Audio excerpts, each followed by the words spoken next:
Также в региональном избиркоме прошла видеоконференция с представителями Центральной избирательной комиссии России. Основная тема – работа в день выборов информационного центра. Как отметила председатель ЦИКа страны, весь процесс голосования будет проходить максимально прозрачно. Элла Памфилова рассказала, что некоторые УИКи начнут работу 17 марта в 23 часа. Это связано с различием часовых поясов. Например, на Камчатке и Чукотке в это время будет 8 утра. По словам председателя ЦИК, это величайшее по важности событие в стране, и к нему необходим особый подход.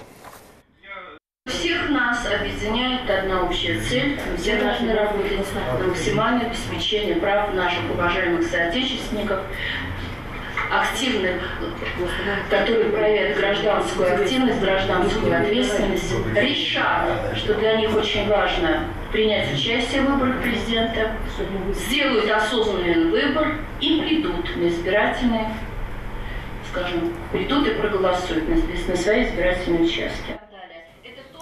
К видеоконференции присоединились и доверенные лица кандидатов в президенты, которые внимательно выслушали представителей ЦИК России. Ну а в нашей республике подготовка к предстоящим выборам президента страны практически завершена. На всех избирательных участках установят камеры видеонаблюдения уже в ближайшие дни. Помимо всего прочего, большое внимание будут уделять безопасности на участках. На сегодняшний день можно с уверенностью сказать, что республика готова к проведению дня голосования 18 марта. В принципе, проверены и нами, и представителями власти, и правоохранительными органами. Проверены все участки. Там, где необходимо было какие-то недочеты исправить, проводится необходимая работа, но в целом нас устраивает, каким образом организованы помещения для голосования.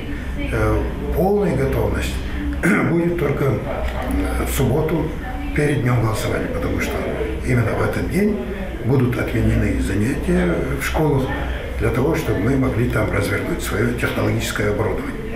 Уже непосредственно перед днем голосования тогда и будем говорить о полной готовности. Но на сегодня можно сказать, что проблем у нас в организации голосования на сегодняшний день нет.